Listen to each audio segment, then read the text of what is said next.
Alright guys, time for another video. This one's just a dedicated flat earth video.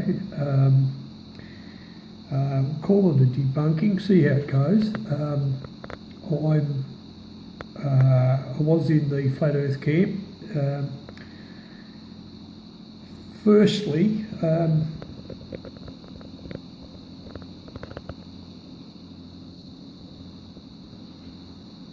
that's my identity over at TF Metals, Turd Ferguson's site. This is something I come up with tonight. Stupidity frequently masquerades as superior intellect. So my first disclaimer is that I am as dumb as dog shit. I've minimal schooling.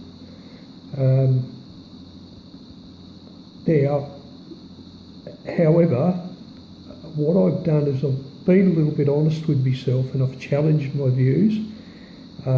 When I see people like John LeBond and Stefan Molyneux and guys like that, just challenging you to how to process thought properly and not be biased, because I'm as guilty of it as the next bloke. But when I started out believing in the flat earth model, I sort of thought, oh, this is really cool, this is really interesting, and I'm going to get a real buzz out of this. I'm going to be one of the first people in on the boat, because I was sort of pretty early in on the piece, and I just thought, oh yeah, this is really cool, and these guys really know what they're talking about. They talk with such authority, like the flights in the southern hemisphere that don't even exist, all this sort of stuff. And I thought, oh, this is really cool. And I thought, well, how am I going to prove that theory to other people? How would I go about proving it? Well, first of all, I've got to really believe it myself. So what I did was I put myself through a bit of a process. It took a bit of while to work out how I was going to do it. But what I did was I said to myself, how can I prove myself wrong? Right? Okay. I'm a flat earth believer. How can I disprove flat earth? I'm going to go out and I'm going to prove myself wrong. So what I did was I did a couple of sort of really complex things in my head, and I was trying to work this out, work that out. Nothing was really conclusive, nothing was simple, nothing was easy to transfer to other people, with any real confidence. And I thought, no, I'm going to do something more simple. So anyway, I slept on it for, probably a month or so. And over the last probably 3 months, I've come up with 3 acid test trials that anyone can do. The reason I came up with 3 is because some people in some locations on the earth won't be able to duplicate the same experiment. They might have the chemtrail blocking out the sunlight and stuff like that. So what I've done is I've developed 3 really basic tests. Now the criteria was that they had to be simple, they had to be cheap, and they had to be conclusive. So there was no getting out of it. And as you can see in front of you there, the object was to box people in, to make sure that you can't just keep using endless excuses, right? So what I've done is I've developed this concept that's going to lead us into a thing where if you are honest with yourself, you will come to the conclusion that, no, I must be accountable for what I believe. If I'm wrong, then I'm prepared to accept that. So, very tough. I don't begrudge anybody, but that is tough. But it's an essence of truth. It's not necessarily even finding out about the truth. It's actually more finding out about ourselves, and that's what I found really valuable about this. So, I've been over at John LeBond's. I've got a bit of encouragement over there. I've met up with Synthetic Dread. over there.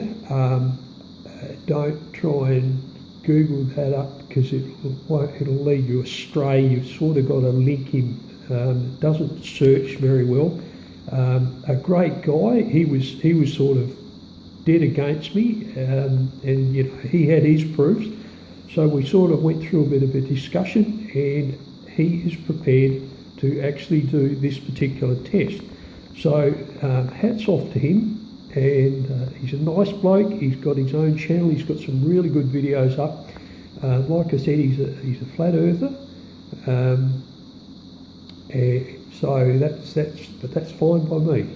I was a flat earther, and so I don't have any problems with anybody else going down that path. So what I've done here is I set out a set of assumptions that we must go by. Now these assumptions are, I haven't finalised them with him, but I'm assuming he's happy with them because we modified them a little bit to make sure he's happy with them. I don't have to be happy with them, he has to, because he's the one doing the test, not me. He's got to be convinced that he's on the right, you know, he's not going to be self-deceived, okay? So this is what I'll just read them out to you. You can watch that. Look at that. Somebody's done a great job developing that model. Okay, firstly, the general assumption is, firstly, the sun makes one revolution every 24 hours on this model that you are looking at. At equinox, we have 12 hours of daylight and 12 hours of dark. Or, said another way, the Earth is half in dark and half in the light. That's how this flat Earth model has been developed to be, and to be logical. That's how it must be. It must have a 12 hours day and 12 hours dark at equinox. So the assumptions that we've agreed on with synthetic thread is that the Earth is best described as a plane or flat of uncertain dimensions beyond the ice wall. So we really don't know for sure how far it goes out until we meet whatever we meet, whether we meet a dome or whatever's out there. The second one is the sun and the moon revolve around the Earth, centred at the equator. So I'm not sure if you can see that all right. That seems to be coming up all right. That's the equator that I've highlighted there, the sun with the sun's illumination pattern. Now that is incorrect if we take the assumption that at equinox it is half dark and half light, and I'll explain that to you in a minute with this when we get to it. The third one is that the sun is very close, say 3,500 to 5,000 miles away. We're not really sure about that, but as a general guesstimate, that's what we reckon. If it's 10,000 or 50,000, doesn't bother me. It's irrelevant to this particular experiment.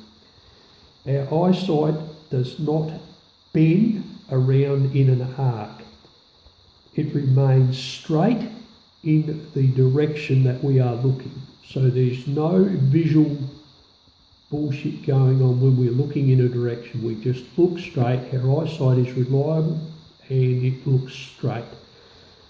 So that was number 4. Number 5, anything that can be clearly seen with the eye or with a viewing aid, i.e. a telescope or binoculars, can be believed to be true. So we can actually rely on what we see. The flat earthers use examples of using their eyesight to confirm their theory. So I should be able to confirm that we can use your eyesight in this, and what you see is something you will believe. Okay? I hope that made sense. And the sixth condition is that anything substantial and believable that demonstrates that the model described that I've just described above is false. Anything that described is anything substantial and believable that demonstrates that the model described above is false shall be confirmed as false. Okay, now putting it in a box, that's what I want to do. I don't want any bullshit excuses and moving goalposts. That's unfair, it's unprofessional, it's unscientific. We must have a set of guidelines that we are prepared to stick to in our experiment. If you're not convinced with this experiment, in another couple of issues, I will give you more tests to do, so don't panic if this one doesn't work out for you. I will give you some more, and all of them are conclusive. Okay, so we're looking at our map there, and I've drawn up a flat earth map. You wouldn't believe how hard it is for a foreigner to draw up somebody else's map. I can draw a map of Australia with my eyes closed, and yet trying to do a map of up North and South America, goodness me, what a challenge. All right, so what we've got here is a map of the globe, right? This represents the globe. We have the equator, the tropics of Capricorn and Cancer, South America, North America. Now, I recognise it's not to scale. I don't have my drafting stuff with me. I don't have I'm not in my house, I'm in somebody else's house. I don't even have my own computer, okay? I've got none of my tools here. I could have done wooden models or whatever we needed to make it, reasonable. So don't hold that against me. It's beyond my control. So what I've done is I've done the best to give the best pictorial evidence that we can. There is nothing here that has been warped in any way to try and convince you of something by any form of deception. What I've tried to do is I've placed New York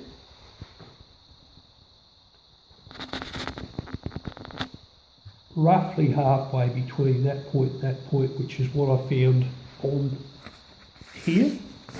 So if you can believe this false map that probably NASA have put out, and I am being sarcastic, then we have, it's roughly halfway between that point and that point. Anyway, that's the best I could do. I don't have tracing paper, I don't have anything here, so just bear with it. It'll become obvious that it's not going to make any difference to this experiment whatsoever. It's just to try and put you in the picture so you see it from my eyes. Okay, so what we've got here is we've got the sun. We've got the equatorial line. I widened these out because they weren't quite wide enough. They should be sort of like that, and I don't want to be deceptive at all, so I've just done the equator, okay? So this is the equinox. This is equal day, equal night, 12 hours of sunlight, 12 hours of dark. Okay, so as this caper revolves around, now how we could do this? As this turns around, I've got to get it right here. Okay, when this turns around here, I would like to get that centred in the middle. I really need to do that, otherwise it's a bit pointless. Okay, so what we've got is that there is sun up in New York, right? And it's turning that way. The sun is rising from the east to the west. Now, how we determine that is that the rotation is east and the rotation is west. The all points out here are south. So all the way around is actually south on the flat earth model. East and west are determined, I'll just take this back off. East and west are determined by your position of standing. So if I'm standing in New York and I've got a compass that I can determine where the North Pole is, I can determine that that line there is exactly east, east-west. That's an east-west heading because I'm standing there with the compass facing north, and so the compass will show me which way is east and which way is west, right? Now, for the point of the compass heading and for the point of the eyesight test that we're doing, the compass must be believed to be straight in the direction, right? Now, this will all fit into place for you. Don't panic if you're not quite working out what's going on. So we put this back here and we swing it around to there, right? Now that's sun up at New York. I've got to give them a little bit extra so that the sun's been up for 5 minutes, right? And so it's come up over the sea and it's quite visible. It's a nice day. You can see the sun. Doesn't really matter if you can't see it. You just got to know what direction it's in.